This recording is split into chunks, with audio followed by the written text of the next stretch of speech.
I used to believe homes kept the memories we couldn't hold ourselves. Echoes in floorboards, shadows in corners, whispers in the drywall. That belief didn't come from superstition, but from growing up in a house that never felt empty, even when everyone was gone. After my mom passed, I learned how silence can feel heavier than sound. Maybe that's why I convinced myself I was ready to stay alone again. Months after the breakup, months after anxiety clawed its way into my sleep, my roommate Jenna was flying to Seattle for a 3-day conference. "You gonna be okay without me?" she asked, half teasing as she zipped her suitcase.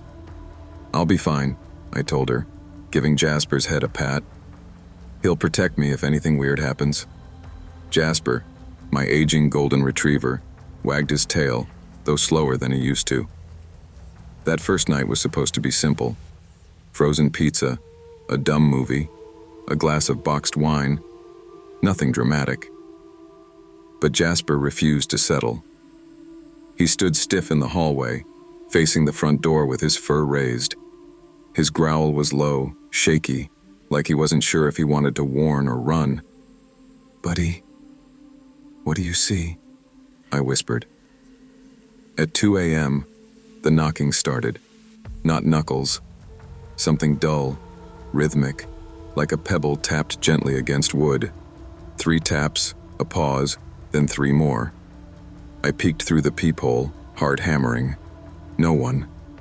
Just the porch light flickering, swaying like something had passed beneath it. By morning, the door stood wide open. My breath stalled. I knew I had locked it. Jasper wouldn't go near it. And on the floor, muddy prints.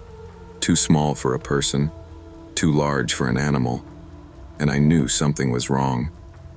Saturday night, I tried to convince myself the door incident had an explanation. Maybe the latch hadn't caught. Maybe the wind pushed it open. Maybe Jasper had startled himself, and everything fed off that panic. "Okay," I told him as we ate dinner. "No ghosts, no intruders, just us being dramatic." But Jasper didn't buy it. His ears kept swiveling toward the ceiling. At 11:47 p.m., I heard footsteps above me. Slow, steady, measured. We live in a 1-story home. I froze mid-step, gripping the back of the sofa. "Hello?" I called out, instantly regretting it. The footsteps paused, then resumed, pacing in the same rhythm as last night's knock. Jasper whined, pressing himself against my leg, trembling. I tried calling neighbors, but every call went straight to voicemail. I tried Jenna, same result. I told myself the storm outside must be messing with reception, but the lie didn't land. The lights flickered at 1 a.m., plunging the house into stretches of pitch-black silence. Every time the lights returned, the footsteps were closer, not above me anymore, around me, parallel, stalking the hallway. At 3 a.m., the house died completely. No power, no hum of the fridge, no furnace kicking on, which made the tapping on my bedroom door unmistakable. 3 soft taps, a pause, 3 again. "Maya," a voice whispered. My name, but sounding eerily like my own voice, spoken through someone else's throat. When I cracked the door, Jasper bolted past me, snarling into the dark hallway at something invisible but unmistakably present. A cold gust slid past me, whispering along my neck. Something unseen moved through the house, and the doors began slamming. Fast, slow, random, like someone testing how well the house was nailed together. And then drawers opened in the kitchen. Someone, something, was exploring. By Sunday morning, I hadn't slept. My nerves were shot, my eyes gritty, my hands trembling.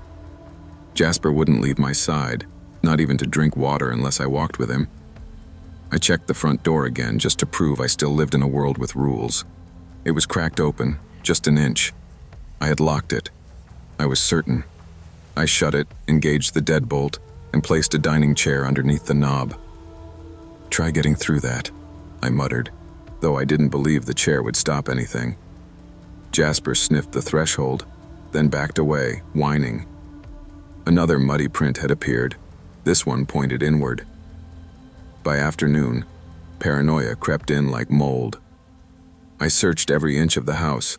Pantry, closets, under furniture. Nothing. No signs of forced entry. No broken windows. No footprints across the hardwood beyond the door. At sunset, I called my dad. "Hey, kiddo," he said. "You sound rough." "I think someone's been coming into the house."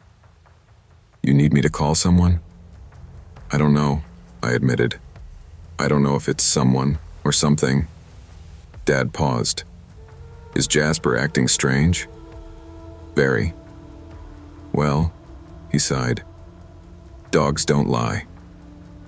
I set up my phone to record the hallway overnight, propping it against a bookshelf aimed directly at the door. I lay in bed fully clothed, Jasper pressed tightly against me. The house felt alive, breathing around me, listening. In the dead stillness before dawn, the tapping returned. 3 knocks, a breath, another 3. Jasper growled but wouldn't move.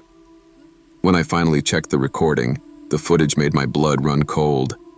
The door was slowly swinging open, but not onto my porch. It opened onto a darkness deeper than night, a void. And from that void, a pale hand reached in. Just before the recording cut to static, I replayed the video until my phone overheated, as if watching it enough times might force a rational explanation to form. But logic wasn't the problem. Belief was. I couldn't deny what I saw, and the more I accepted it, the more the house seemed to change around me. The air felt heavier, colder, damp like a basement. The walls creaked in patterns. 2 knocks, then 3, then 2 again. By noon, I packed a bag. Clothes, laptop, chargers, Jasper's leash. I didn't care if it was dramatic. I just needed to leave. When I stepped into the hallway, Jasper suddenly froze, muscles locking as he stared toward the kitchen. "What is it?" I whispered. A drawer slid open, then another, then the cabinet doors. Not violently, slowly, like someone was choosing. I grabbed Jasper's collar. "We're leaving. Now." As we reached the living room, something clattered in the kitchen, silverware scattering across the tile. Then a voice, soft and breathy, whispered from behind the refrigerator. "Maya, don't go yet." I ran. I threw the deadbolt, yanked open the door, and nearly fell backward. Outside was bright, sunny, normal. Birds chirping, the neighbor's sprinkler running. A perfectly ordinary suburban morning. It felt wrong, like stepping out of a nightmare too fast. I carried Jasper to the car, hands shaking so badly I dropped my keys twice. Just as I opened the driver's door, I heard it behind me. 3 taps on the front door. I didn't turn around. I floored the gas and didn't stop driving until I reached a hotel on the far side of town. I didn't go back for 3 days, and when I finally returned with Jenna, the house was spotless. Nothing moved, nothing wrong. But the recording was gone, deleted. I never moved back into that house. Jenna supported the decision immediately. "If your dog's scared," she said, "I'm scared. End of story."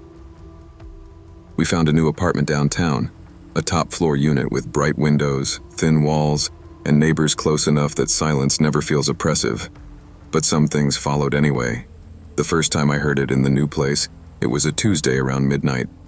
3 soft taps against the door. I froze in the kitchen. Jasper whined and hid behind my legs. I checked the peephole. No one there. Just an empty hallway and the faint buzz of the exit sign. I stepped back, heart pounding. Another 3 taps. Soft, patient. I whispered, "I'm not opening it." Something exhaled through the crack beneath the door, and a thin draft slid across my feet, cold as the hallway in my old home. The knocking stopped. But ever since, I hear it some nights, Always the same pattern. Always gentle, as if whatever stands on the other side isn't in a hurry. Jasper refuses to sleep anywhere except right beside my bed now. And sometimes, when the lights are off and the city grows quiet, his ears perk up. He listens, he trembles, and he waits. I don't know what I brought with me when I fled that house. Maybe nothing. Maybe something old, patient, and willing to wait longer than I can hide. But I know one truth now. Some doors don't stay shut just because you close them. When something feels wrong, trust your instincts, even if you can't yet explain the danger. Ignoring fear doesn't make you brave. Listening to it can keep you alive. People always ask why I chose to live alone in a Victorian rental, one with crooked floors, narrow hallways, and a staircase that moaned louder than an old porch swing in winter. The honest answer? It was cheap. Too cheap. And when you're trying to rebuild your life after a messy breakup, square footage matters more than common sense. My partner, Elise, traveled often for work, but this was the first time she was gone for a full week. I tried to convince myself it would be good for me, a chance to prove I wasn't as dependent or anxious as she claimed. The only company I had was Willow, my black cat, who strutted around the house like she owned the place. She acclimated immediately. Me? Not so much. The landlord, Mrs. Hollis, was in her late 70s and always wore oversized sunglasses, even indoors. During the walkthrough, she paused at the heavy antique mirror bolted at the top of the stairs. "You can repaint, replace fixtures, rearrange anything you want," she said. "But this mirror stays. It's original to the house. You must never take it down." Her tone was too stern for a request, too uneasy for a rule. I laughed nervously. I wasn't planning on redecorating anyway. She didn't laugh back. The first 2 nights were normal enough.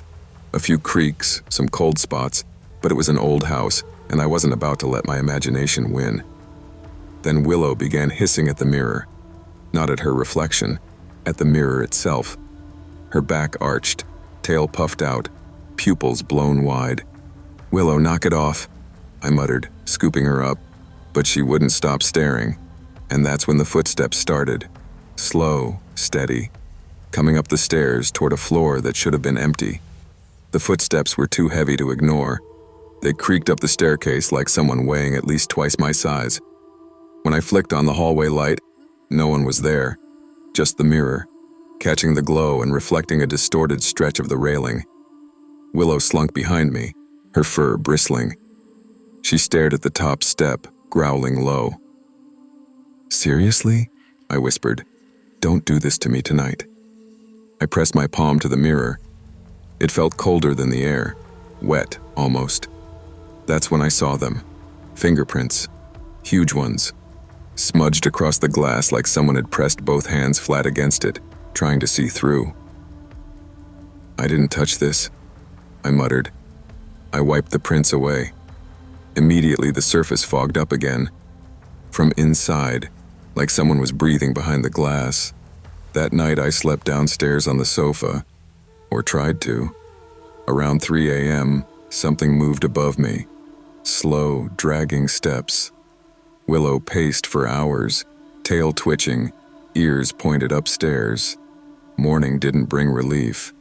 When I went up to grab fresh clothes, I found the mirror slightly tilted away from the wall, bolts strained, as if something had pushed from the other side. I called Mrs. Hollis. "Hi, the mirror's loose," I said. Silence. Then her voice, flat and sharp. "You must not touch it. Do you hear me?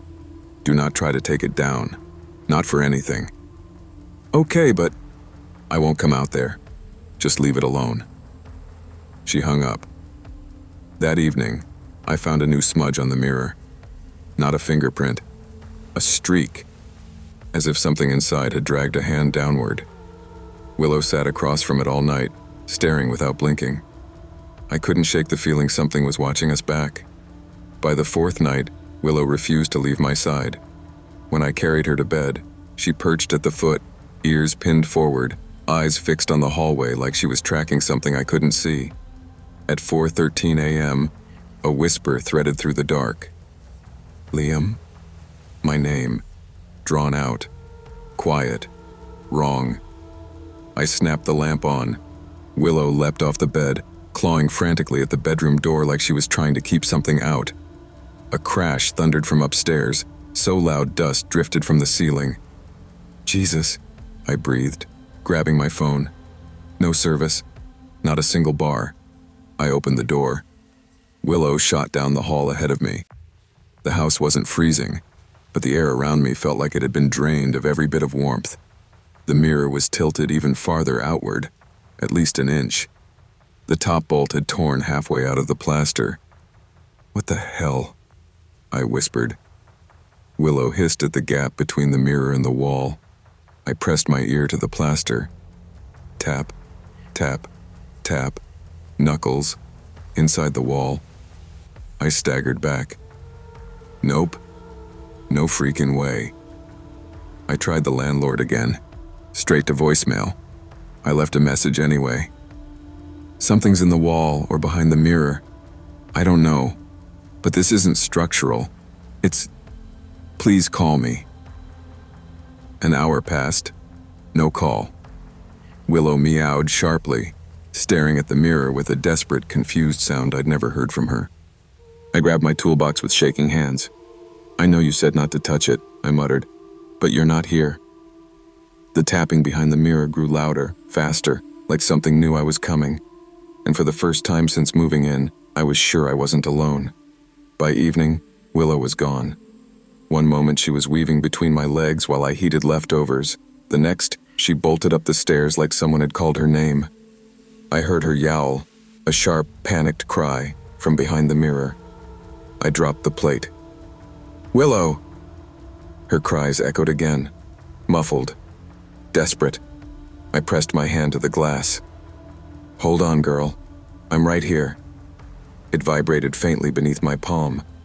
Not from the house, from something behind it. I grabbed a pry bar and wedged it under the frame. The first bolt popped, sending a crack through the plaster. Cold air blasted out, strong enough to sting my eyes. The second bolt screeched free. Come on, I whispered. Willow's paw pressed against the other side of the glass, inside the mirror. But the room behind her wasn't mine. It was darker, vast, like she stood in a hallway that stretched forever. Willow! I shouted. The mirror rippled outward like disturbed water. A hand, pale, stretched thin, too long, pushed through the glass. Its fingers brushed my wrist, ice cold. I stumbled back. The pry bar clattered down the stairs. The hand pushed farther, followed by an arm, a shadowed shape behind it. Then the mirror snapped shut. The bolts slammed back into the wall on their own. The glass sealed, silent, motionless. Willow's cries faded, as if moving down a tunnel. I stood shaking, staring at the mirror that no longer showed my reflection, just empty black. Then, slowly, my reflection seeped back into place. But Willow's didn't. I didn't sleep. I sat on the hallway floor, back against the wall, staring at that mirror until sunrise. Every so often, I thought I heard faint tapping, 3 light scratches like paws. At dawn, I made my decision. I packed a suitcase, called Elise, told her everything. Liam, you sound terrified, she said gently. I am. I'm leaving. I can't stay another night. She promised to come help after her flight landed that evening. I dragged my suitcase toward the door, only to find the mirror leaning against the wall beside it. Not upstairs, not bolted in place. Just there, perfectly intact. I hadn't moved it. I knew I hadn't. I bolted outside without grabbing my bags. I didn't even lock the door. I drove to a hotel and stayed there until Elise arrived. When we returned the next morning, the mirror was back at the top of the stairs, bolted tight, No cracks, no damage. As if nothing had ever happened. I put in a notice to vacate. The next day, my packed boxes sat ready by the door. When I woke, the mirror stood in the doorway of the living room, blocking the exit, bolted to the wall again, like the house had decided I wasn't leaving. That night, at 3:17 a.m., I heard Willow, tap, tap, tap, soft, rhythmic, from the other side of the mirror, waiting. Some things in life demand boundaries, and if you ignore the first signs that something is wrong, you may find yourself trapped by what you refuse to face. Trust your instincts, protect your peace, and when something feels off, never wait for it to get worse. People think a quiet life is boring, but after the chaos I grew up in, quiet was all I ever wanted. My childhood home was the kind where arguments cracked through the walls like lightning. My parents loved each other the way storms love the coastline, beautiful from a distance, destructive up close. I learned early that noise meant danger. Silence meant survival. So as soon as I could afford it, I bought a small house on a cul-de-sac in a sleepy Colorado suburb. It was the kind of place where nothing ever happens. Kids leave their bikes on lawns, sprinklers come on at 6 a.m. sharp, and neighbors wave at you with the same two-finger salute they've done for 20 years. Predictable, safe, quiet. Exactly the opposite of the life I ran from. The house was old but sturdy. Dark hardwood floors, a narrow hallway, a porch swing that creaked when the wind hit it just right. I spent my evenings reading on the couch or cooking something simple, sometimes watching the local news until I drifted off. I had no partner, no kids, no pets. Just me, a job I didn't hate, and a routine that felt like a blanket tucked around my life.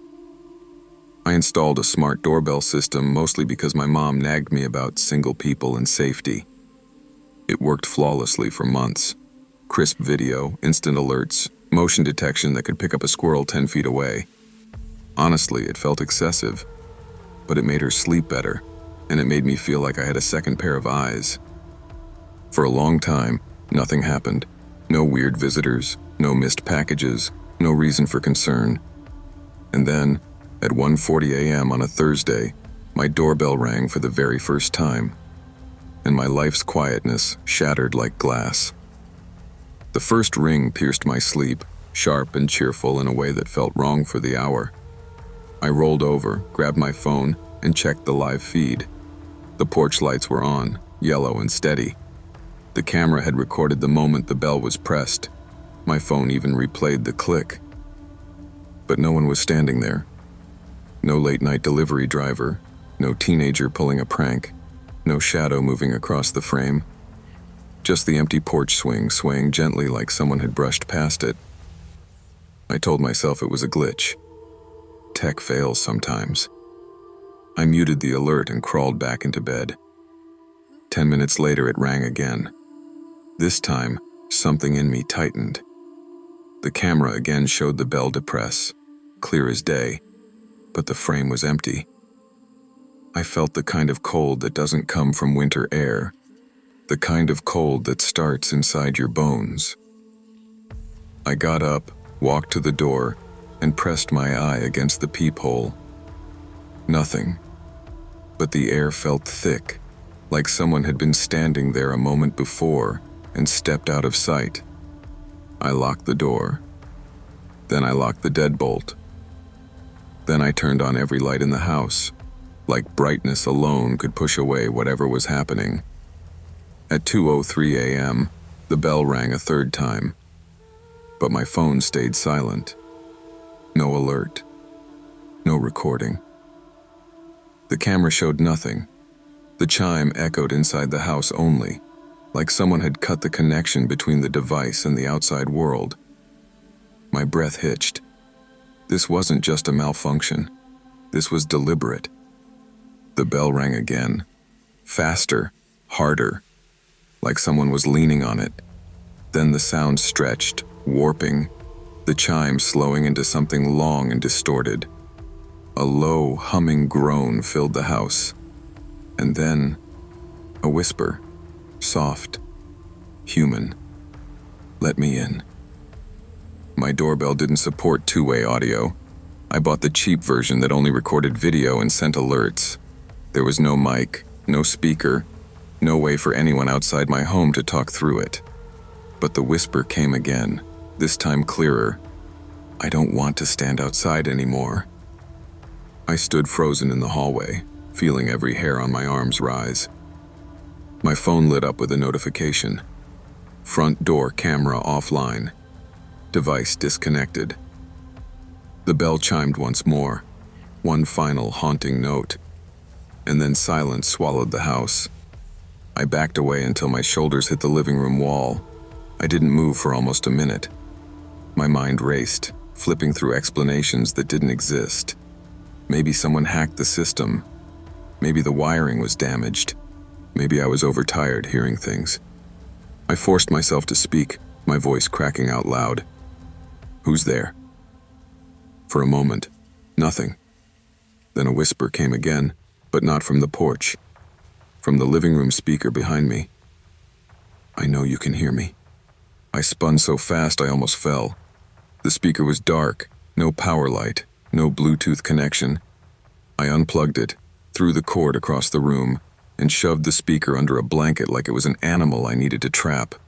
I called the smart doorbell support line, straight to voicemail. I texted my neighbor Mike, "Are you awake? Something weird is happening." No response. The rest of the night was an unending stretch of waiting. Every sound felt suspicious. A creak, a breath of air, the hum of the fridge. I didn't sleep, not even for a second. When dawn finally bled across the street, I opened the door to check the porch. That's when I saw them. Muddy footprints. On the inside of my screened porch, between the locked screen door and my front door, right where someone would stand if they'd been there all night. I didn't want to get close to the footprints, but my brain needed confirmation. I crouched down and touched the dried mud with one finger. It smeared. Real. Human. Fresh. My stomach dropped. I checked the screen door. Locked tight. The latch wasn't broken or bent. No signs of prying or tampering. So unless this person had a key to a door I'd never given anyone access to, they had gotten inside without opening anything. That made no sense. Shaken, I checked the app's event history. All logs were gone. Every recording stored over the past 2 months erased. Not corrupted. Deleted. My finger hovered over the call button for the police. But I hesitated. What would I even tell them? A ghost hacked my doorbell and stood on my porch all night? I needed something more concrete. That night I stayed awake intentionally. I sat on the couch with every light on, clutching my phone like a lifeline. Midnight passed, 1 a.m., then 1:30. At 1:40 a.m. sharp, the exact minute from the night before, the doorbell chimed again. But this time the sound didn't come from the front door. It came from my bedroom. I jumped up and ran down the hall. The chime echoed softly, muffled, like it was coming from inside the walls. "Stop!" I yelled, voice cracking. "Just stop!" The ringing stopped instantly. A beat of silence followed. Then, tap, tap, tap. 3 slow knocks on my bedroom window. I backed away, shaking so hard my teeth clicked. The window blinds were down. I couldn't see outside, but a voice came through the glass. Quiet, almost sad. "Why won't you let me in?" I didn't answer. I couldn't. The knocking stopped. Then footsteps crunched along the side of the house, slow, dragging footsteps like someone was pacing, over and over. I stayed awake until sunrise again, too terrified to move. By the 3rd day, exhaustion felt like a physical weight. I hadn't eaten. I hadn't slept. Every noise set me off. Every shadow felt like a person. I finally broke and called the police. Officer Daniels came out, kind guy in his 40s with tired eyes. He checked the porch, took photos of the footprints, and examined the screen door latch. "No signs of forced entry," he finally said, "but we'll add extra patrols in the area." "What about the voices?"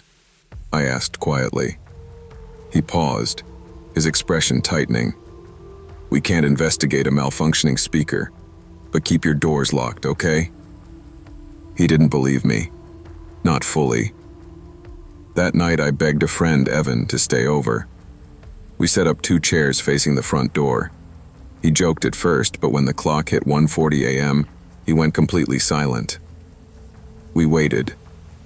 1:41, 1:43, 1:48. Maybe it's over, he whispered. Then the porch light flickered. Once, twice. Then the doorbell chimed. I grabbed my phone. The app opened, and for the first time, there was someone on the porch camera. A man.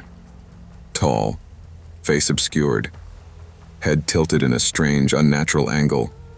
Motionless. He wasn't pressing the doorbell. The doorbell was ringing on its own. What the hell? Evan breathed. Then the figure lifted one hand and pressed it against the lens. The screen went black. A whisper came through the living room speaker, soft and almost relieved. I knew you were awake. Evan bolted for the door, but I screamed for him to stop. Something slammed against the other side, hard enough to rattle the frame. Another slam. Another. Another. Then the voice whispered right behind us. Let me in. We turned. No one was there. The front door went quiet. The house went silent. The porch camera flickered back online. The porch was empty. The man was gone. Evan left at sunrise and hasn't returned my calls since. I'm writing this as the sun goes down again. I know the doorbell will ring tonight. I don't know what happens if I finally open the door, but the whisper always sounds more desperate, and desperation always escalates. Sometimes we ignore the first signs of danger because we don't want to disturb the quiet life we worked so hard to build. But safety isn't found in silence. It's found in paying attention to the things that don't feel right. Trust your instincts. Fear isn't always irrational. Sometimes it's the only warning you'll ever get. I grew up in the kind of rural American neighborhood where adults had this odd obsession with basements. Tornado shelters, canned food stockpiles, concrete walls painted beige. Basements were supposed to make you feel safe. But they never did for me. Even as a kid, I used to stand at the bottom of my parents' stairs, staring into that half-lit cavern, convinced something was watching me from behind the furnace. My dad said it was childhood imagination. My mom said I watched too many scary movies. I said nothing, because back then, I learned quickly that adults didn't want the truth, only reassurance. Fast forward 20 years. I thought those childhood fears stayed buried. But when I moved into a small rental house on the edge of town, they came crawling back. The house was nothing special. 1 bedroom, a creaky porch, and a half-underground basement I only used for laundry. The landlord bragged about how efficient the basement's design was, with those low ground-level windows letting natural light in. They didn't feel like windows to me. They felt like eyes, round, unsettling portals in the concrete wall. During the day, they showed the legs of passing cats or drifting leaves. At night, they reflected back a warped version of the basement behind me. I avoided looking at them directly. I avoided going down there at night altogether. Still, life was simple. Quiet job at the hardware store. Even quieter evenings. I wasn't running from anything or looking for anything. I just wanted a place that felt stable. But storms in this part of the state tend to change things quickly. 3 weeks ago, lightning rolled through like a freight train, and the power cut out. Everything went black at once. I remember thinking it was just another storm, nothing unusual. But that was before I saw the girl's face pressed against the basement window. Nothing prepares you for a moment your brain can't rationalize. Nothing prepares you for a truth you spent a lifetime pretending wasn't real. The storm hit with a kind of violence that felt personal. Thunder cracked so hard the window frames rattled. I grabbed the only light source I could find, an old candle I kept for emergencies, and headed downstairs to check for leaks. The basement smelled like damp concrete and detergent. Shadows stretched across the walls, smooth one second, jagged the next. As I turned to go back upstairs, lightning flashed bright white, and that's when I saw her. A girl, face pressed flat against the glass, hair streaming with rainwater, eyes wide and hollow, staring straight into mine. It lasted barely a second before darkness swallowed her image. I froze halfway up the stairs, candle shaking so hard wax spilled onto my hand. No scream came out, no thought formed, just a cold, paralyzing certainty that she had been real. Then the rational side of my brain fought back. The basement windows sat at ground level. Anyone could crouch down and look in. Maybe it was a lost kid, a soaked teenager, someone who needed help. That explanation wasn't comforting, but at least it made sense. Lightning struck again. The window was empty. I whispered to myself. It was a reflection. It had to be. Because if it wasn't, if it really was a girl outside in that storm, why didn't she knock on my door instead of crouching in the mud? Knock, knock, knock. 3 gentle taps on the glass. Polite, calm, wrong. My breath hitched. The candle flame spasmed in the draft rolling through the basement. I turned slowly toward the window. The knocking stopped. Then it came again. But from the window on the opposite wall, she had moved. Fast. Too fast. "Hello?" I called, though my voice shook. "Do you need help?" No answer. Only the storm, roaring like it was trying to bury the sound of something worse. I backed up the stairs without taking my eyes off the windows. When I reached the top step, I felt the temperature drop behind me, like something had followed me up. I didn't look back, not yet. I locked myself in the upstairs bathroom, heart slamming against my ribs like it wanted out. I sat on the cold tile with the candle still flickering beside me. Every time I tried to calm down, another sound drifted up from below. Soft tapping, moving window to window, like she was pacing along the wall, mapping the perimeter of the house, not trying to come in, trying to understand it. Around 3 a.m., the tapping stopped. The silence felt heavier than the storm. I cracked open the bathroom door and listened. The house creaked normally again. The storm softened. I stayed awake until sunrise, every muscle wired tight. When the lights finally returned, I forced myself downstairs. Every step felt like a dare. All 4 basement windows were fogged from the outside. Wet condensation streaked across the glass. But it wasn't rain. These streaks were shaped, thin lines, curved smears, finger trails, small hands, as if someone had pressed palms against the window, dragging them slowly downward. My stomach turned. I called the police. Officer Hale came out, took one look, and frowned. "Looks like fingerprints," he said, leaning close. "Kid-sized. Did someone break in?" I asked. "No sign of it. Mud's undisturbed." He stepped outside and shined his flashlight over the yard. No footprints, no depressions, not even a scuffed patch of dirt. "That's impossible," I whispered. He shrugged. Storm probably washed it away. "But the fingerprints are still here," I argued. He paused, but didn't have an answer. Before leaving, he gave me a look that hovered between concern and doubt. "If anything else happens, call us." But he didn't believe me. Not fully. That night, after convincing myself I'd imagined more than I saw, I went to bed early. I kept the light on, checked the windows twice. Still, near 2 a.m., just as I was drifting into uneasy sleep, a tap echoed against my bedroom window. Then another. Then one more. Soft, polite, patient. I didn't move, because I knew she'd found the next window on her list. I don't know how long I lay there, holding my breath as the tapping continued. 3 slow knocks, a pause, then 3 more. Like she was introducing herself, or waiting for me to respond. Finally, gathering what courage I had left, I slipped out of bed and crept across the room. I didn't open the blinds. Instead, I pressed my ear against them. Nothing. Just the storm's fading drizzle. "Hello?" I whispered, barely audible. "Are you hurt?" Silence. I lifted the blinds a half inch and peeked outside.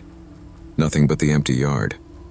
No girl, no footprints, no movement, just like the basement. The next morning, I tried to rationalize everything. I went to work, tried to keep busy, told myself stress was making me hallucinate.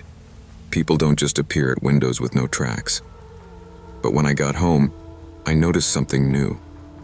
A faint handprint on the outside of my bedroom window, and another, lower, like she'd crouched, and a third, almost insignificantly small, right near the edge.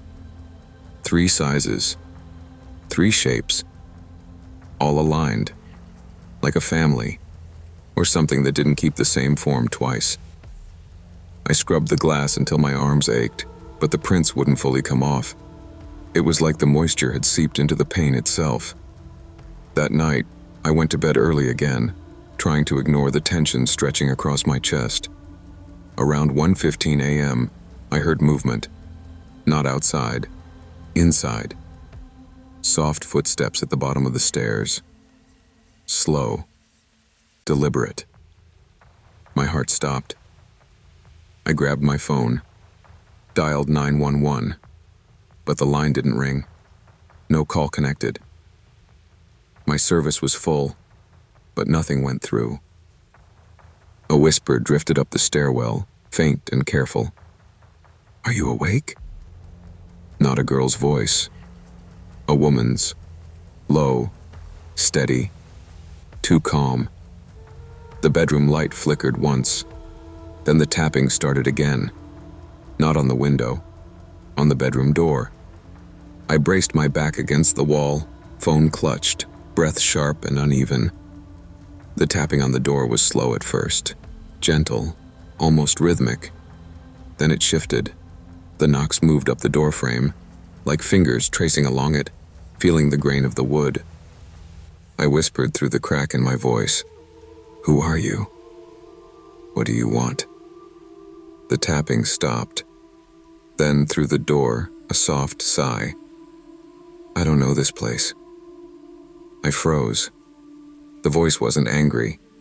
It wasn't hostile. It sounded lost. "I don't know this house," she repeated, voice trembling. "But you do." I didn't answer. Couldn't. The doorknob twitched. Just a millimeter. Enough that I heard the metal shift. I lunged forward, gripping it tight before it could turn further. "Please don't," I breathed. Her reply was almost a child's tone this time. "I need to see how it fits." "What fits?" I whispered. "The rooms," she said simply. "Your house is warm. Mine is dark." My lungs tightened. "Where is your house?" Silence. Then, behind the glass. A cold burst of air swept under the door, carrying the smell of wet earth. My eyes watered. My hands shook uncontrollably. Then everything stopped. The footsteps retreated. One step, another, another. Down the hall, down the stairs. The house grew still. A heavy, suffocating stillness. I stayed by the door until sunlight crept through the blinds. When I finally went downstairs, the basement windows were fogged again. This time, a single phrase was smeared across the largest pane in uneven streaks. "Let me learn it." My blood ran cold, because the handwriting wasn't childlike. It was mine. I still live in the house. I still hear tapping some nights. And sometimes when lightning flashes, I swear I see a reflection pressed against the glass. Only I can't tell if it's her or if it's me. Fear is often a warning we train ourselves to ignore. But when something feels wrong, truly wrong, it's better to trust your instincts than dismiss them. Not every threat makes footprints. Not every danger announces itself. And sometimes the things we fear most are the ones we try hardest to convince ourselves aren't real.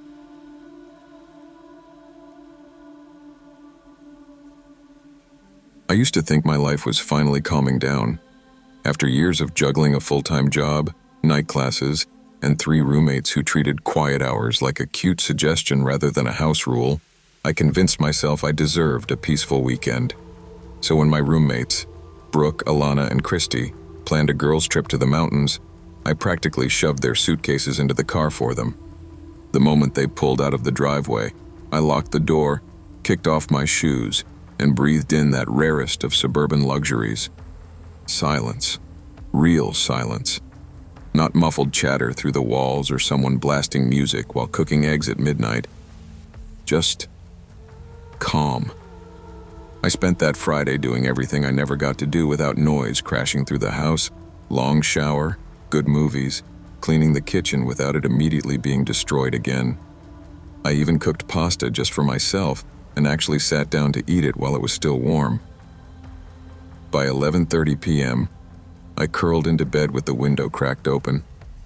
The air smelled like early autumn, cool, a little sweet, and full of the false promise that nothing bad happens in quiet neighborhoods. But at 2:14 a.m., the first knock came. 3 soft taps. Not urgent, not demanding, almost polite. My eyes snapped open. Nobody knocks at 2 in the morning unless they're drunk, confused, or dangerous. Maybe all 3. I waited. Then 3 more taps, a little louder, a little less polite. Every ounce of comfort I'd felt earlier evaporated, replaced by a cold pinch in my stomach. Something didn't feel right, and that was the moment my peaceful weekend started to unravel. I slipped out of bed and crept toward the front door, staying quiet like the house had taught me to all these years. When I pressed my eye to the peephole, a wave of something deeper than fear washed through me. No one was there. Not a shadow, not a porch light reflection, nothing. "Who is it?" I called out, trying to keep my voice firm. Silence. I double-locked the door and backed away. I tried to convince myself it was probably some drunk guy from the next street over. But when the knocking didn't return, I managed to settle back into bed. 15 minutes later, the knocking came again. This time, from the back door. Precise, rhythmic. 3 knocks. Pause. 3 more. My breath caught in my throat. The back door wasn't visible from the street. It was tucked behind a cluster of overgrown bushes my roommates always swore we'd trim but never did. No stranger should even know it existed. I grabbed my phone, hands trembling. The screen displayed a mocking message. No service. Perfect. Just perfect. The knocking grew faster, more insistent, like whoever was out there was losing patience. And then, nothing. Total silence. I stood completely still, trying to hear past the pounding of my heartbeat. That's when I heard it. A faint creak from the living room, the kind of sound old wood makes when someone steps on it. But this creak wasn't random. It was slow, weighted, deliberate. I felt my skin tighten. Someone wasn't knocking anymore. Someone was inside the house. I backed down the hallway, each step softer than the last. The living room doorway cast a long rectangle of darkness across the hall floor, and in that darkness, a shadow shifted. A human outline. Broad shoulders. Still as a statue. I didn't think. I ran. I darted into my bedroom, slammed the door, locked it, and shoved my desk chair under the handle. I crouched behind the bed, phone clutched so hard my fingertips went numb. The house settled into a suffocating quiet. No creaks, no footsteps, no breaths besides my own. Then the floorboards groaned again. Slow, heavy footsteps, coming down the hall, coming toward my door. I pressed myself tighter into the corner, trying not to cry. I heard the shadow stop right in front of my door. The air felt wrong, like it thickened around me. A soft whisper slid through the crack under the door. "I know you're awake." My stomach turned to ice. I didn't recognize the voice. It wasn't deep or high. It was hollow, like someone who hadn't spoken loudly in months. My phone suddenly buzzed as a signal returned. I didn't question it. My thumb trembled across the screen as I dialed 911. 911, what is your emergency?" I whispered. "Someone's in my house. Please, please send help." For the first time in my life, hearing a stranger's voice brought me relief. The footsteps retreated, soft and slow, as if the person already knew police were coming, as if they were familiar with the timeline. Minutes felt like hours.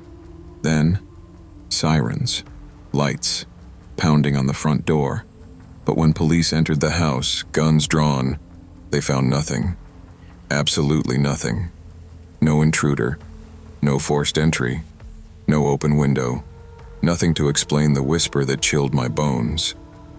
Police swept the house room by room.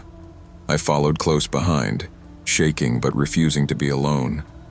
There were no footprints on the tile, no smudges on the doorknobs, no sign that anyone had touched a thing.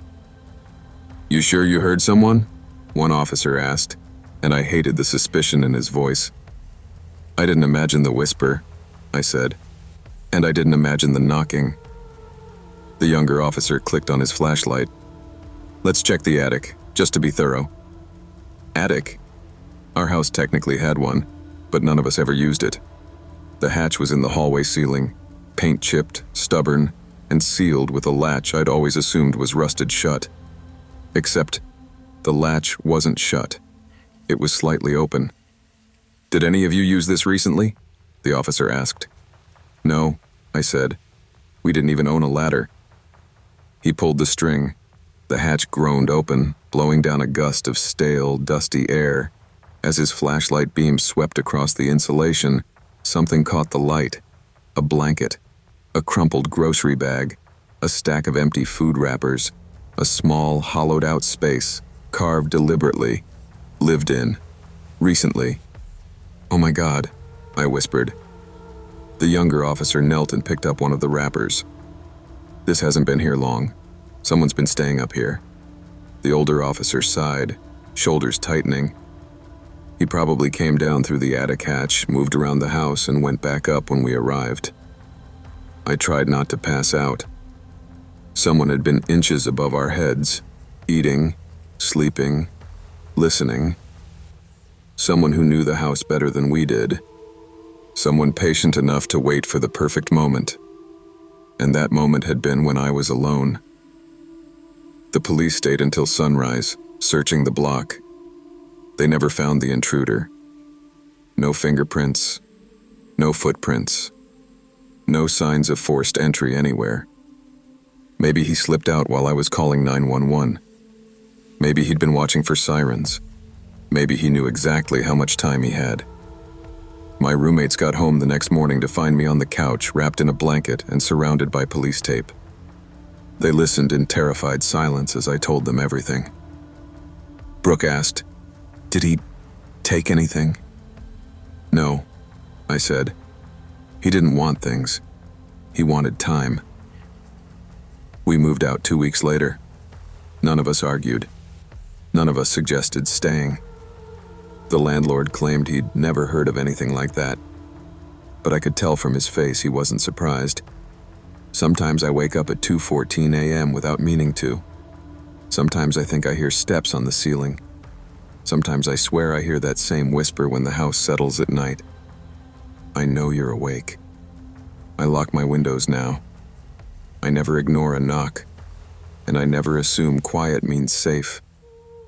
People talk about ghosts and monsters and supernatural threats, but the scariest thing I've ever known was real, alive and patient enough to hide inches above my head, waiting for the house to be empty, waiting for me to be alone, waiting for a moment that would have changed my life forever, or ended it.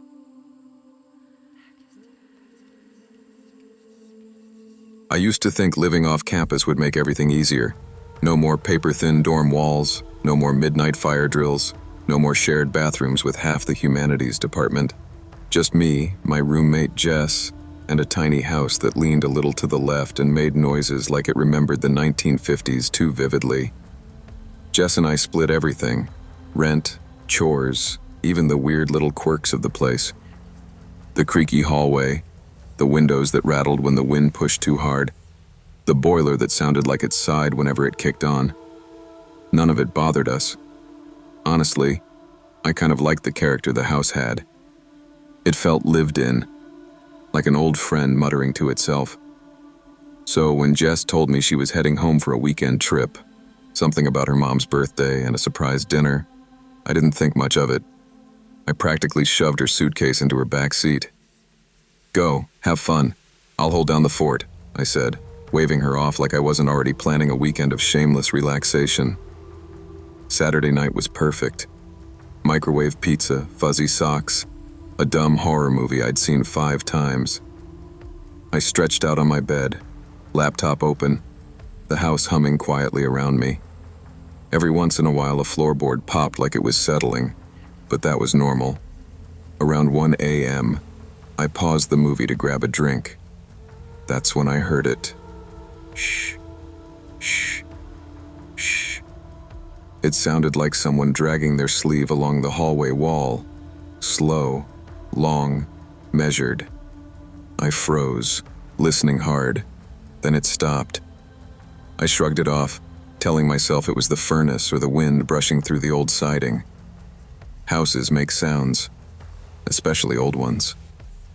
But 10 seconds later, I wasn't so sure. Back in bed, I restarted the movie, trying to sink back into the story. But my ears stayed alert, tuned to every tiny noise in the house. A few minutes passed quietly.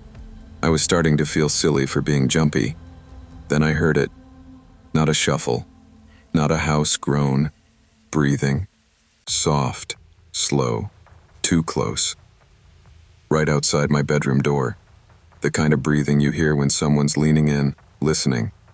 My chest tightened like a belt was wrapping around it. I realized, too late, that I never actually locked my door. I'd gotten too comfortable with this house, too trusting. "Jess?" I whispered before my brain caught up and remembered she wasn't here. No answer. Just breathing. Closer now. I lunged for my phone, but it was dead. I'd forgotten to charge it after class. The blank screen stared back at me like it was mocking me. I sat completely still, my heart pounding so loud I wondered if whoever was outside could hear it through the door. Then, a whisper slid through the wood like a blade. "Are you sleeping?"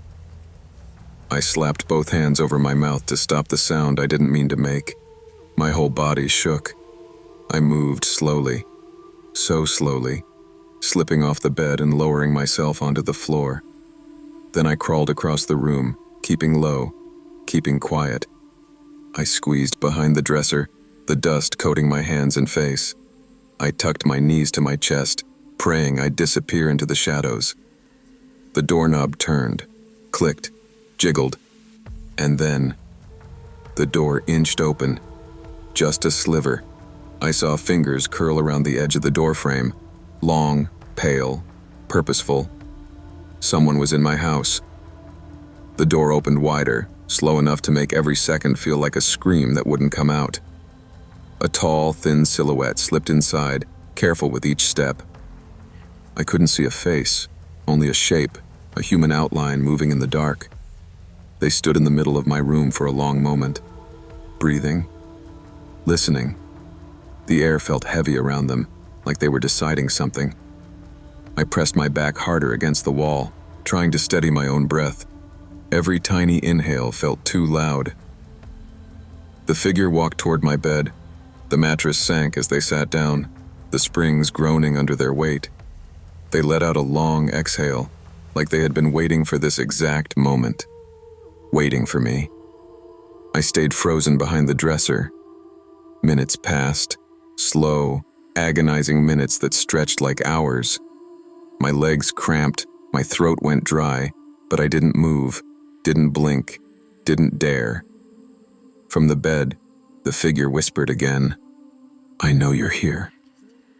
I bit down hard on my lip until I tasted blood. Anything to keep from making a sound. 10 minutes, 15, 20.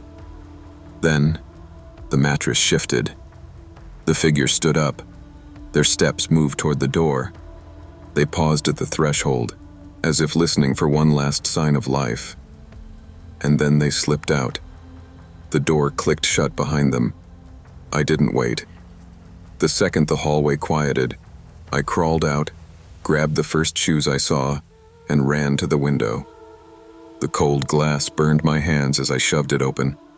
I climbed out barefoot, dropping into the wet grass, and sprinted down the street toward the neighbor's porch like the house was on fire behind me. Because in a way, it was. My neighbor, Mrs. Keller, nearly had a heart attack when I banged on her front door at 1:40 in the morning, sobbing and shaking like I'd just escaped a nightmare. I tried to explain, but the words tangled together. Breathing, door, someone inside, until she finally pulled me in and called the police herself. It took the patrol car less than 5 minutes to arrive. I watched from Mrs. Keller's living room window as officers circled my house with flashlights, guns drawn. Everything felt surreal, like I was watching someone else's horror. 20 minutes later, one officer approached the porch where I sat wrapped in a blanket. His expression told me something before he even opened his mouth. "Miss, you said you heard footsteps inside your room?" "Yes." "And someone sat on your bed?" I nodded. He exchanged a look with another officer, a look that twisted my stomach. "There are signs someone's been staying on the property. Underneath it." My jaw tightened. "Underneath?" The officer motioned for me to follow. They led me around to the side of the house where a small hatch sat partially hidden behind bushes. I'd never noticed it before. The younger officer tugged it open. A sick smell of damp earth and stale sweat drifted out. His flashlight beam swept across what was inside. Blankets, food wrappers, empty water bottles, a backpack with no wallet, no phone, no ID, a pair of filthy boots. "Someone's been living in your crawl space," he said quietly. "For a while." My knees nearly buckled. Then I saw the final detail. Dirty footprints leading directly from the hatch, around the house, to my bedroom window, and straight to my door.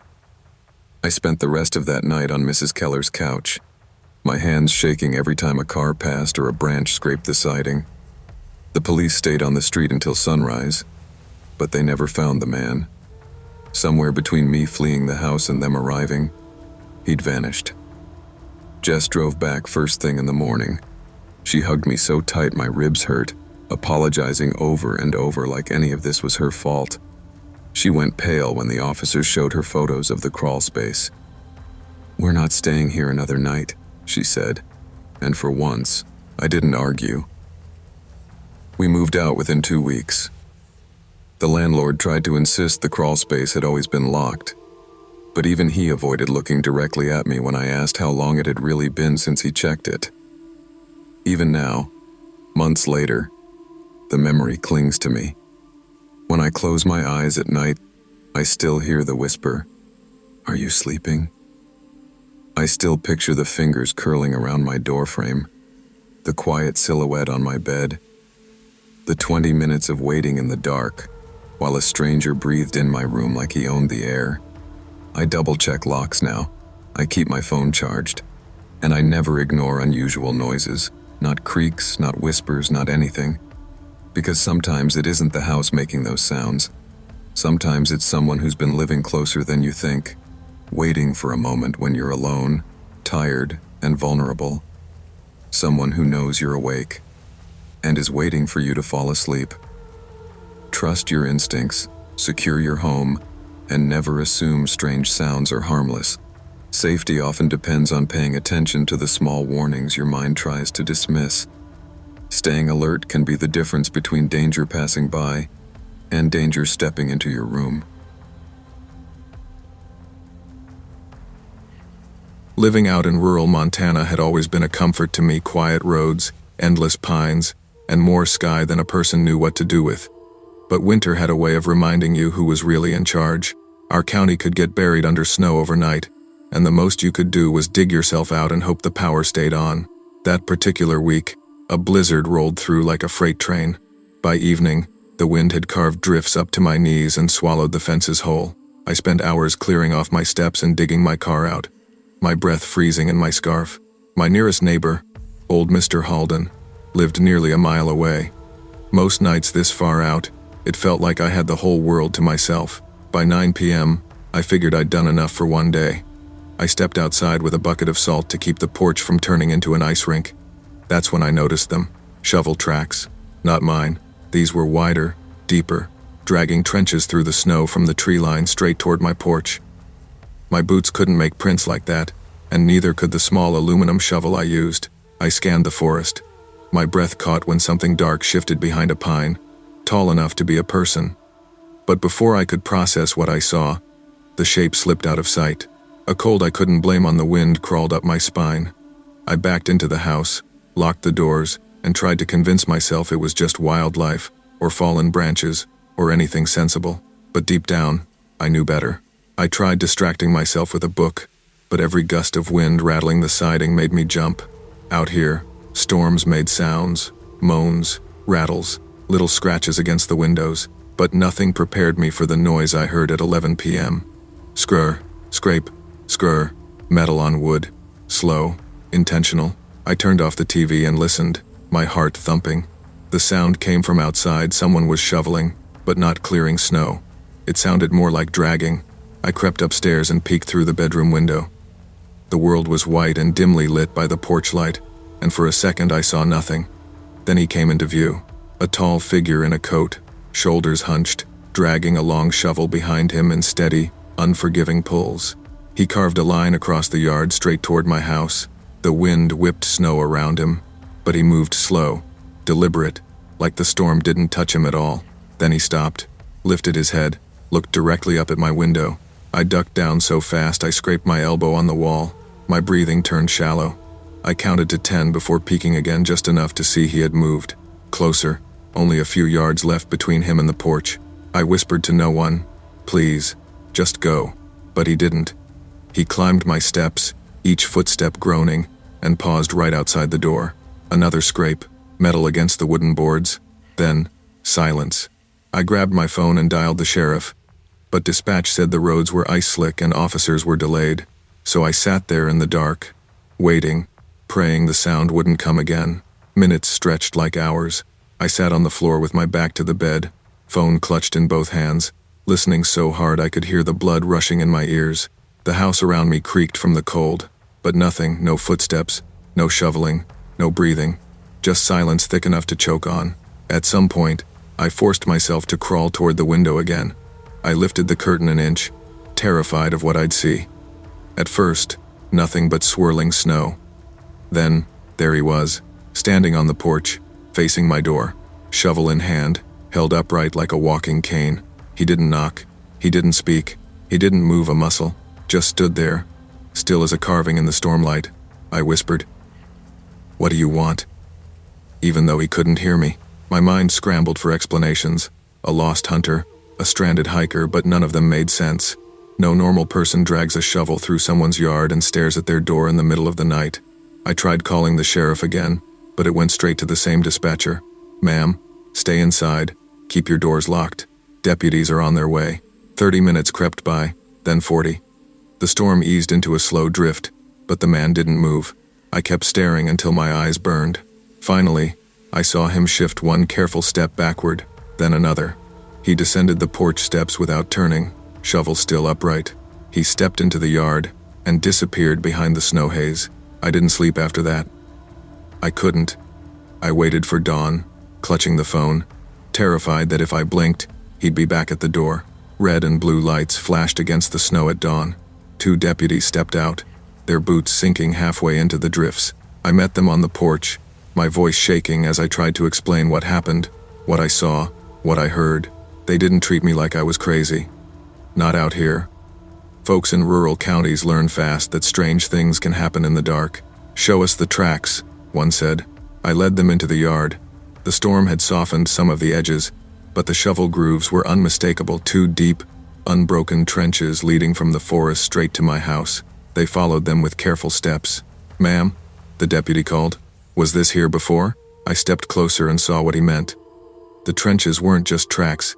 They were deeper now, uneven, gouged in places as if the shovel had been dragging something heavy behind it, something weighty enough to sink into the snow like an anchor. A chill rolled up my back. What would he be pulling? The deputies didn't answer. They followed the trail to the tree line, scanning the woods. One of them called out, "We've got something here." My pulse hammered as I approached. Lying half-buried in the snow was a second imprint, a long, narrow indentation running alongside the shovel trail. Too big to be an animal, too straight to be fallen branches. It looked like the outline of something wrapped or bundled. One deputy shook his head. Whatever it was, he took it back with him. Or someone, the other muttered under his breath.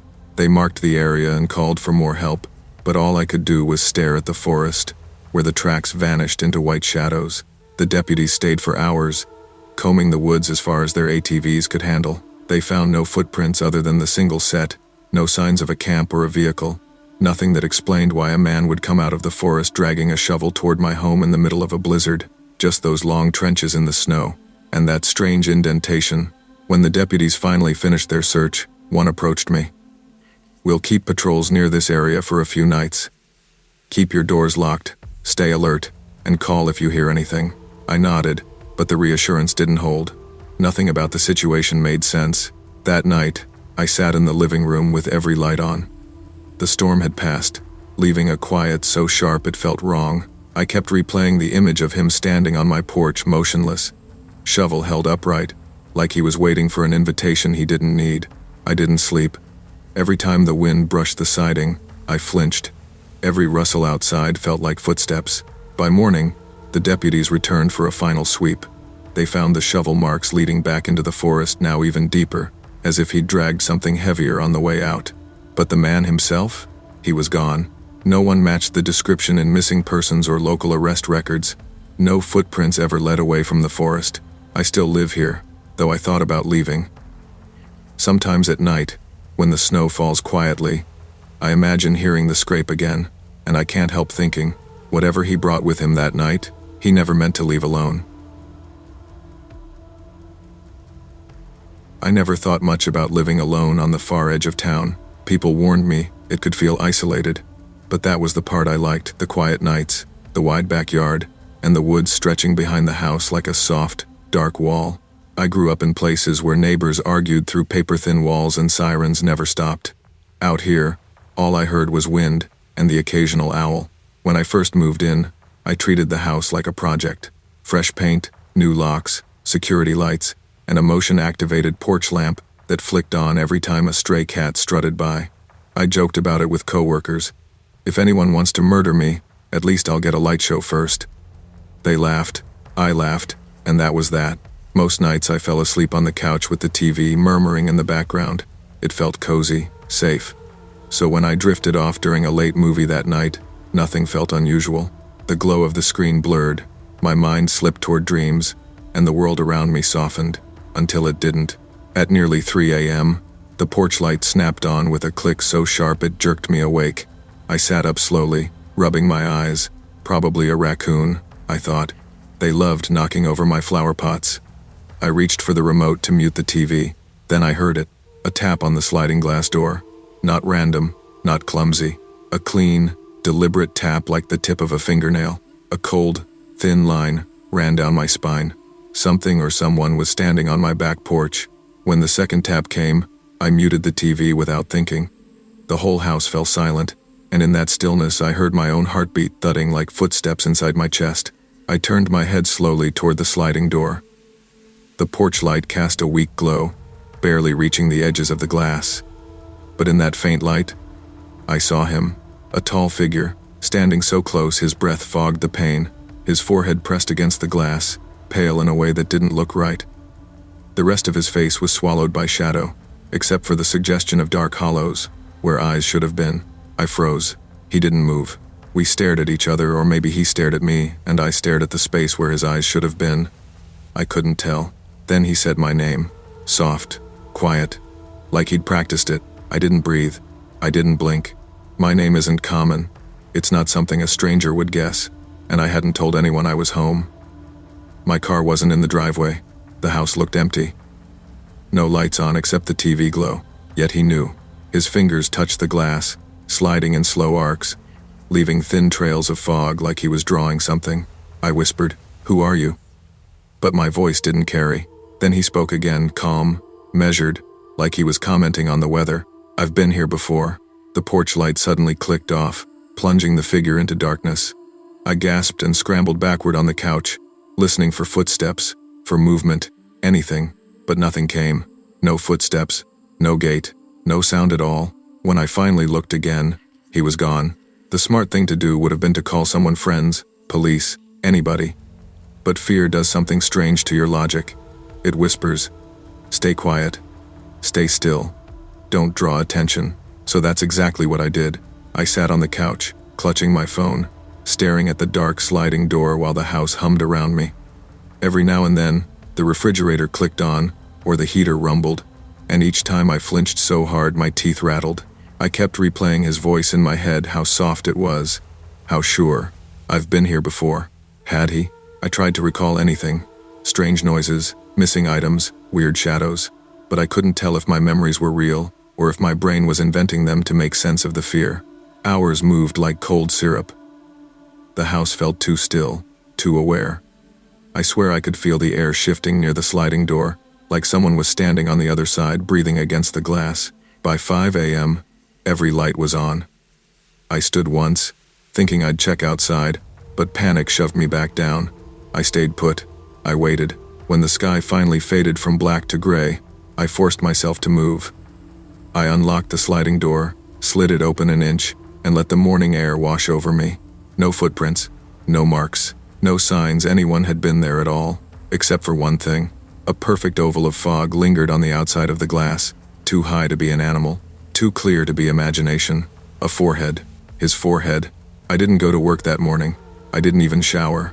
I went straight to the kitchen table, opened my laptop, and pulled up the footage from my security camera. The porch light had definitely been triggered. I remembered the timestamp. So the camera had to have captured something. But when the video loaded, my stomach twisted. Motion detected. Porch light on. Time. 2:57 a.m. The camera showed the empty porch. No figure. No movement. Not even a flicker. Just the sliding door fogging up on its own.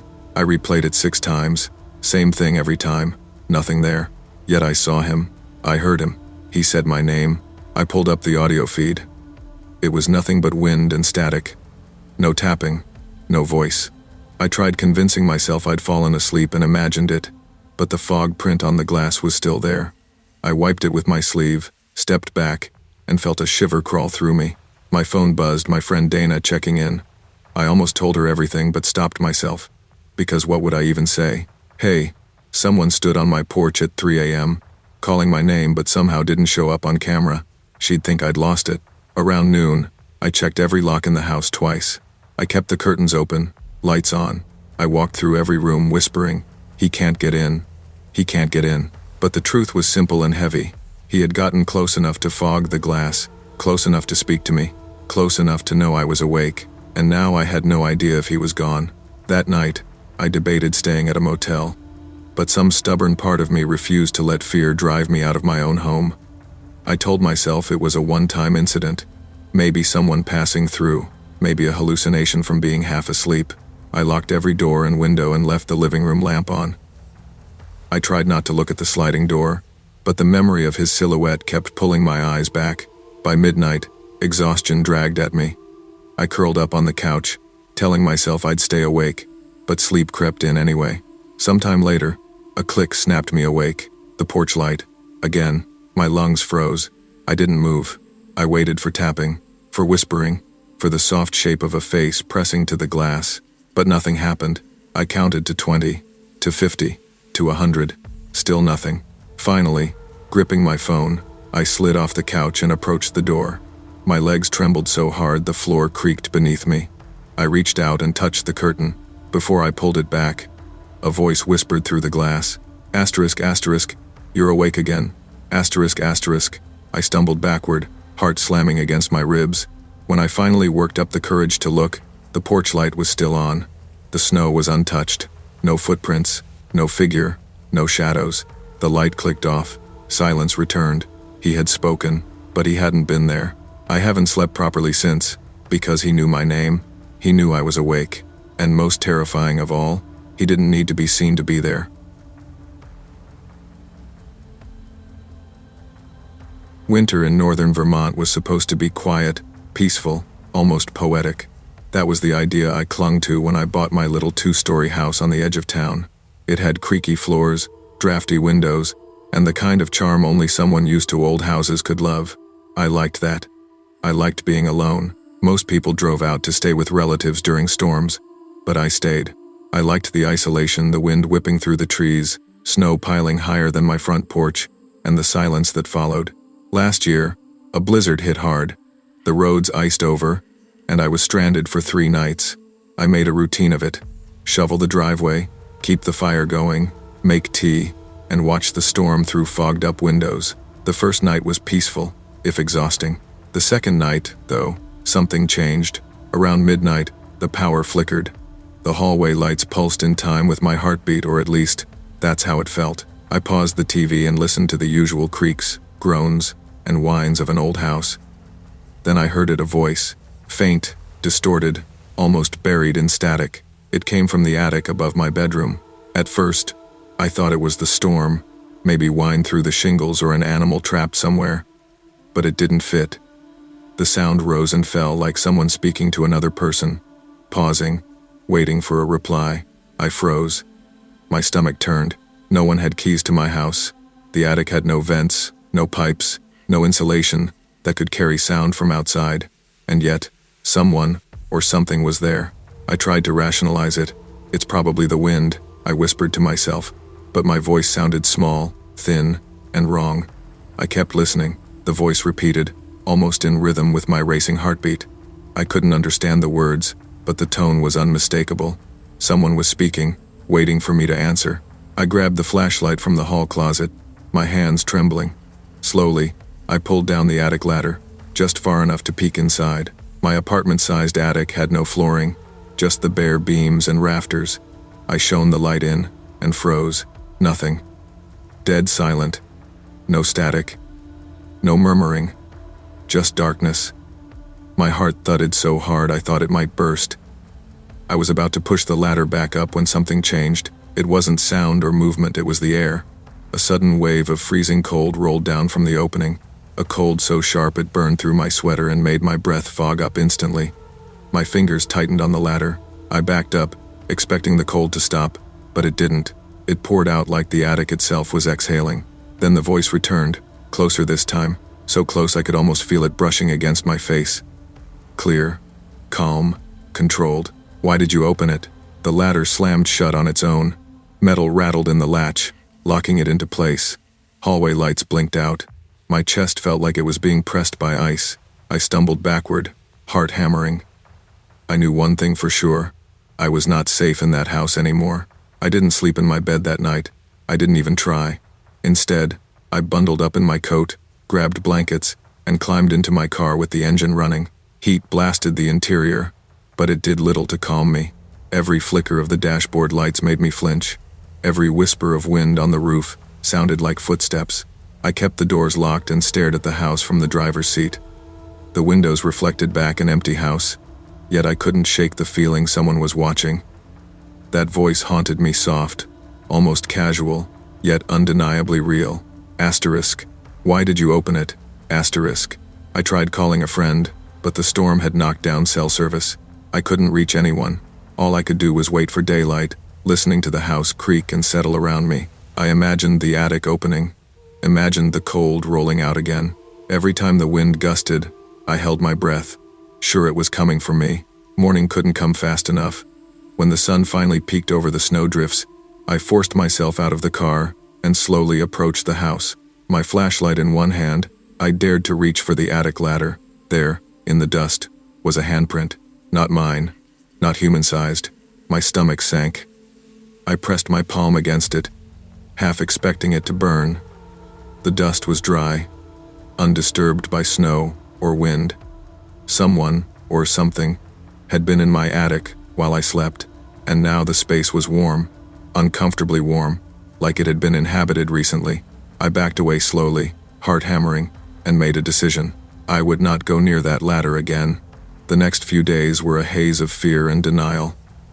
I stayed awake most of the time, obsessively checking the attic from the bottom of the ladder. Every sound made me jump pipes, wind, even the cat across the street. Friends called, asking if I was okay. I lied, said the storm had me on edge. They didn't know. I couldn't tell them. Every night, I double-checked locks, set extra lights, and left the TV on in every room. I even installed motion sensors near the attic door, hoping for some rational explanation. The sensors never went off. Nothing appeared to move. Nothing showed on the cameras. Yet the attic remained warmer than the rest of the house, like an invisible inhabitant had taken residence.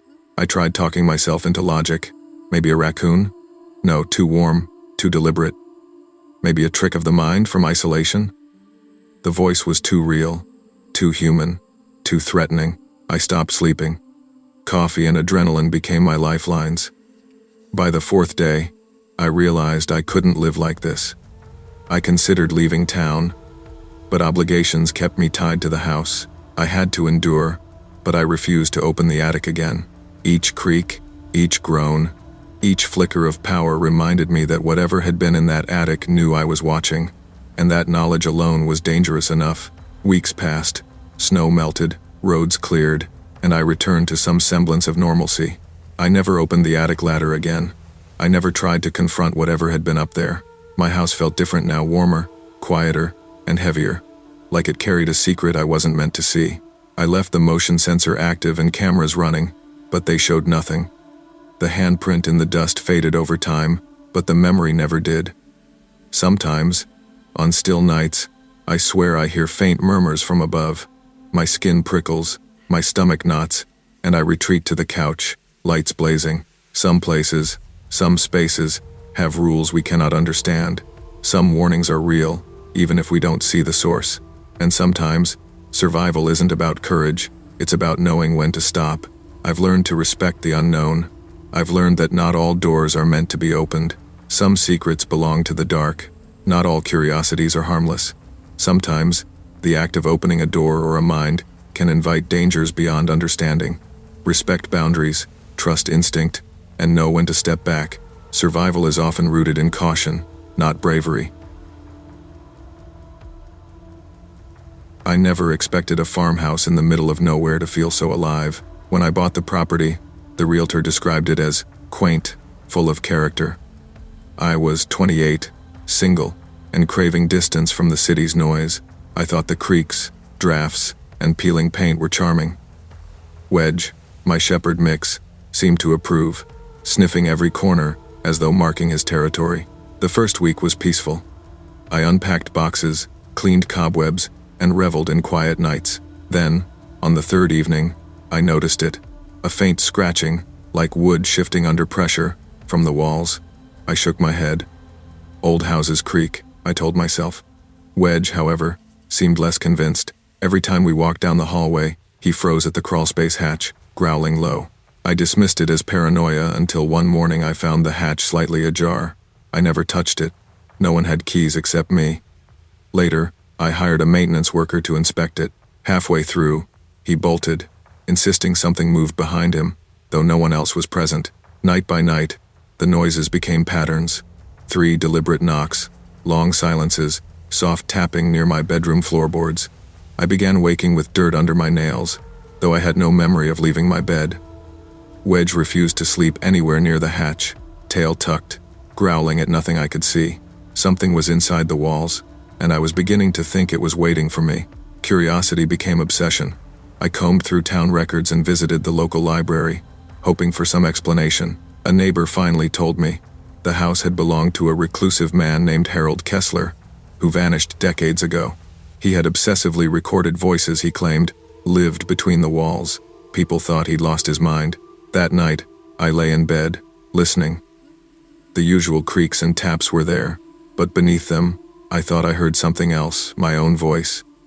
Whispering fragments of things I had only thought privately. My blood ran cold. Wedge's unease worsened. He refused to enter certain rooms, growling at shadows that didn't belong.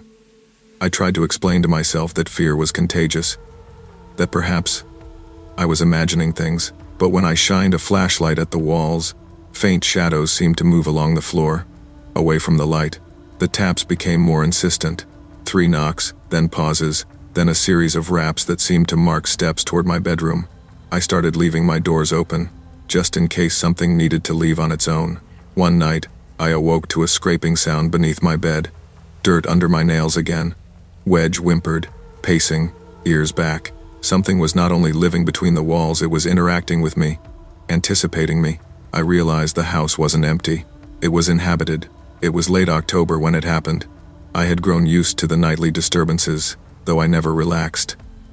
Wedge refused to leave my side, ears flattened and eyes darting. I was lying awake when I heard the hatch slam open. The sound echoed through the hall like a gunshot. Before I could move, Wedge bolted down the hallway, charging into the crawlspace. I ran after him, heart pounding.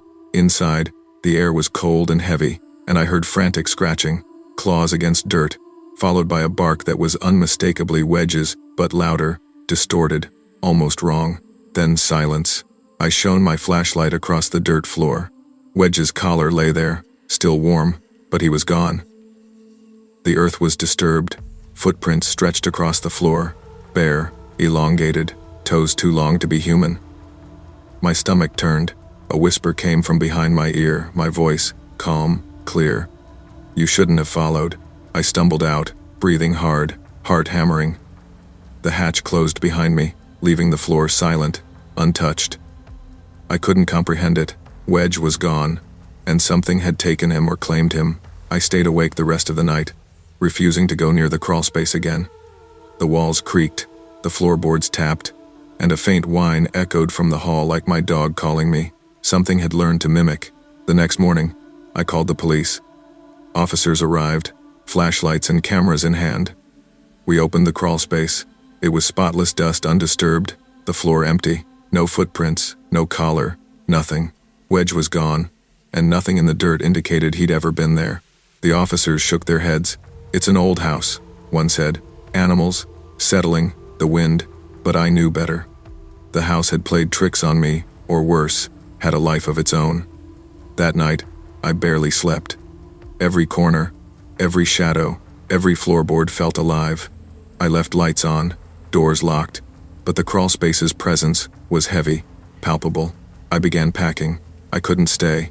Not after Wedge vanished, not after hearing my own voice call from the dark below. The house was no longer a home. It was a cage, and I was its prey. As I stacked boxes, I heard the faintest scratching behind my bedroom wall. My blood ran cold. The sound shifted, growing louder. Then it formed a whine, my dog's exact whine, the one he used to get my attention. I froze. Somehow, Wedge or whatever had taken him was still inside, and it had learned my voice too. I left the house at sunrise, locking the doors and dragging boxes into my car. I didn't look back. The air smelled faintly of earth, of old wood, of something breathing just beyond the walls. My phone buzzed with messages from friends, but I didn't answer. I didn't need witnesses. I just drove, keeping my eyes on the road, praying the house would fade behind me. That night, miles away, I swore I heard a scratching, faint, deliberate, coming from my bedroom wall back at the farmhouse. A whine followed Wedge's exact whine. My stomach dropped. Some doors should never be opened. Some voices should never be heard.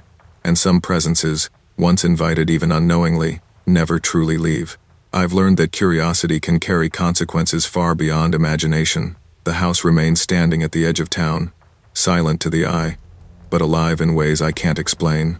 I never returned, and I never will. Some boundaries exist for a reason. Curiosity can uncover truths that are better left hidden, and ignoring instincts or the signs of something unnatural can invite danger that may never let you go. Respect your intuition. Survival sometimes depends on caution, not courage. I didn't plan to be alone in the mountains, but that's how it worked out. The cabin belonged to my uncle, a rickety two-story lodge perched on a ridge where cell service never reached, and the nearest neighbor was miles away. Nimbus, my 12-year-old cat, was the only other occupant. I had thought a week alone would be a welcome escape, books, firewood, and the storm rattling outside. The first night, the wind blew so hard I thought the windows would shatter. Nimbus huddled by the fireplace, occasionally lifting his head to scan the dark corners of the cabin. I reassured myself that old houses groan in the cold, that cats are jumpy creatures. The third night, it happened. I was curled up reading when I heard it. 3 soft knocks at exactly 1:13 a.m. Slow, polite, intentional. My heart skipped a beat. I jumped up and opened the porch door. Nothing. Snow piled thick, wind whipping around, but not a person in sight. Only one muddy boot print faced the door. Beside it sat a small wooden figurine, a human shape with its hands over its eyes. My stomach churned.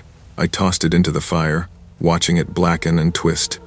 Nimbus hissed, arching his back, tail fluffed high, refusing to leave my side. I tried to laugh it off. Probably someone playing a prank, I said, though my voice sounded weak, even to me. The storm raged on outside, and the cabin felt suddenly smaller, more vulnerable. I didn't sleep, not that night, or the nights after, as the storm howled and the sense of being watched settled in like a shadow I couldn't shake. The fourth night, I woke to Nimbus staring at the cabin door, his low growl vibrating through the floorboards. Outside, barely visible under the porch light, a tall, thin silhouette stood perfectly still. I shouted, "Nothing, just snow and shadow." My pulse pounded as I leaned against the doorframe. Nimbus pressed against my legs, trembling, eyes locked on the figure.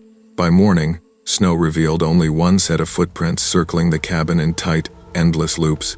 I checked every lock. Everything had been secured the night before. Yet, the front door was unlocked, and there it was, a new figurine, carved to depict a human with its hands covering its ears. I froze. I remembered the first one, hands over the eyes. The new figure's gesture made sense. It wasn't random. Someone had placed them deliberately, in sequence. Each evening, at 1:13 a.m., the knocks continued, gentle, polite. Each time I found a new figurine, each one more unnatural than the last. I couldn't explain it. My phone had no service. The generator sputtered and died, leaving the cabin in the low hum of the storm. Nimbus refused to leave my side, hissing at shadows that didn't belong, stiff and wary of corners where I saw nothing. I tried to tell myself it was a prank or some local eccentric, but the methodical nature, the timing, the gestures was too precise, too deliberate. And deep down, I realized, the sequence wasn't over. That night, sleep was impossible. I wrapped myself in a blanket, lighting the fireplace and keeping Nimbus close. Around 1:13 a.m., instead of the usual knocks, silence fell. The cabin felt thicker somehow, heavier, as if the walls themselves were holding their breath. Then I heard it. Slow, measured breathing. Inside, near my bedroom door. Nimbus growled at first, then went rigid, ears flattened. The cat pressed himself against me, trembling. My hands shook as I reached for the flashlight, heart hammering. I opened the bedroom door. Nimbus sat rigidly at the threshold, staring at something invisible, tail tucked, fur bristling. On the floor, the latest figurine had appeared, hands wrapped tightly around its own throat. I swallowed hard, voice stuck in my throat. The fourth form. The pattern made sense now. See no evil, hear no evil, speak no evil.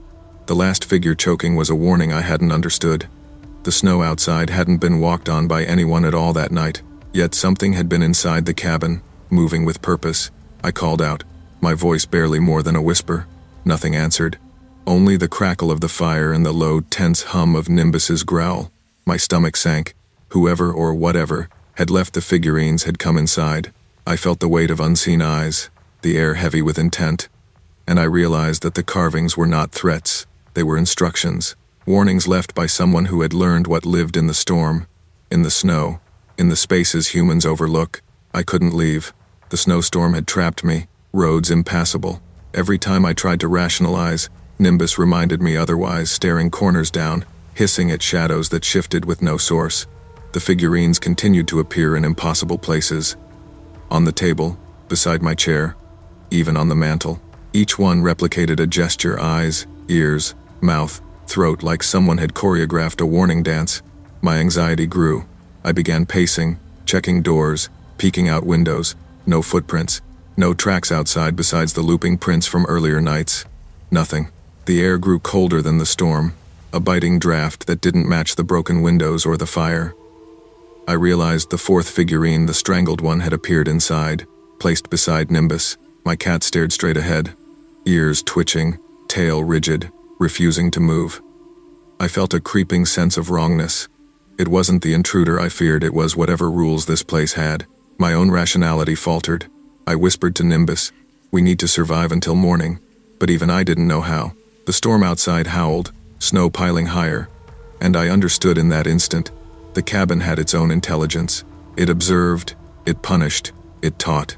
I stayed awake that night, holding Nimbus, flashlight shaking, listening to the echoes of breathing and wind. I realized the figurines weren't just warnings, they were lessons in survival for anyone alone in this place. Dawn arrived, gray and silent. I stumbled to the window. Snow covered every track. The cabin looked innocuous again, serene. I exhaled shakily. Scanning the porch, no figurines outside. I went to the table.